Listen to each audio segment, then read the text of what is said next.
बनाए गए मुख्यमंत्री श्री चरणजीत सिंह चन्नी को सबसे पहले मैं हार्दिक बधाई एवं शुभकामनाएं देती हूँ। लेकिन ये बेहतर होता कि यदि कांग्रेस पार्टी पहले ही इनको पूरे 5 वर्ष के लिए यहाँ का मुख्यमंत्री बना देती, किंतु अब कुछ ही समय के लिए इनको पंजाब का मुख्यमंत्री बनाना, तो इससे तो ये लगता है कि ये केवल इनका कोरा चुनावी हथकंडा है, इसके सिवाय कुछ भी नहीं है। साथ ही मीडिया के जरिए आज ही मुझे ये भी मालूम हुआ कि पंजाब में आगामी विधानसभा चुनाव इनके नेतृत्व में नहीं बल्कि गैर दलित के नेतृत्व में ही लड़ा जाएगा, जिससे भी ये साफ जाहिर हो जाता है कि कांग्रेस पार्टी का दलितों पर अभी तक भी पूरा भरोसा नहीं जमा है। किंतु इनके इस दोहरे चाल चरित्र व चेहरे आदि से वहाँ के खासकर दलित वर्ग के लोगों को जरूर सावधान रहना है। लेकिन इससे ये भी स्पष्ट है कि कांग्रेस पार्टी यहाँ अकाली दल व बीएसपी के बने गठबंधन से काफ़ी ज़्यादा घबराई हुई है, और मुझे ये पूरा भरोसा है कि पंजाब के दलित वर्ग के लोग भी इनके इस हथकंडे के बहकावे में कतई भी नहीं आने वाले हैं। वैसे तो सच्चाई ये है कि इनको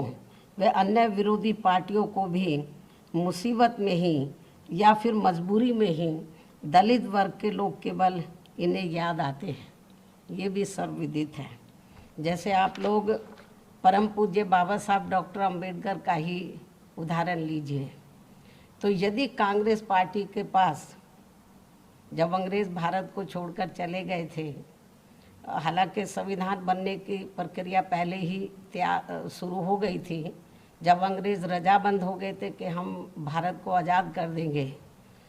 तो जब भारतीय संविधान को बनाने की बात आई तो उस समय यदि कांग्रेस पार्टी के पास पंडित जवाहरलाल नेहरू के पास एंड कंपनी के लोगों के पास यदि इनके पास बाबा साहब डॉक्टर अंबेडकर से, बाबा साहब डॉक्टर भीमराव अंबेडकर से ज़्यादा काबिल आदमी होता, तो ये किसी भी कीमत पर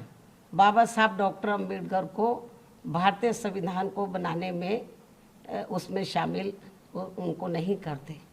और आज जो पूरे देश में दलितों को, आदिवासियों को, अन्य पिछड़े वर्गों के लोगों को जो कुछ भी उनको कानूनी अधिकार मिले हैं, तो शायद वो भी नहीं मिलते। और इतना ही नहीं, आज जो पूरे देश में तो धार्मिक अल्पसंख्यक समाज में से खासकर मुस्लिम समाज के लोग जो थोड़े घने सुरक्षित हैं, तो शायद ये भी नहीं होते, क्योंकि बाबा साहब डॉक्टर अंबेडकर ने इस देश का संविधान किसी जाति और धर्म के आधार पर नहीं बल्कि धर्मनिरपेक्षता के आधार पर ही बनाया था। इतना ही नहीं, तो ये भी मैं दलित वर्ग के लोगों को बताना चाहती हूँ। इतना ही नहीं, बल्कि ठीक इसी प्रकार यूपी विधानसभा के आम चुनाव होने से कुछ जब अब यूपी में भी विधानसभा का आम चुनाव होने के लिए कुछ समय बचे हैं, तो ठीक इसी प्रकार से यूपी विधानसभा आम चुनाव होने के कुछ समय पहले ही, अब जब कुछ ही महीने बचे हैं, तो यहाँ भाजपा भी खासकर ओबीसी समाज के प्रति, यहाँ पर भाजपा का भी खासकर ओबीसी समाज के प्रति उभरा नया प्रेम वास्तव में ये दिखावटी व हवाई आदि ना होकर यदि थोड़ा भी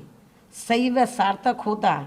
तो इनकी केंद्र व यूपी सहित अन्य राज्यों की भी सरकारें इनके साथ साथ तो एससी व एसटी की भी सरकारी नौकरियों में अभी तक इनके बैकलॉग को जरूर भर देती। लेकिन ऐसा नहीं हुआ। आज भी पूरे देश में चाहे एससी एसटी का मामला, ओबीसी का मामला है, तो सरकारी नौकरियों में इनके पद अभी तक भी खाली पड़े हैं। साथ ही अब तक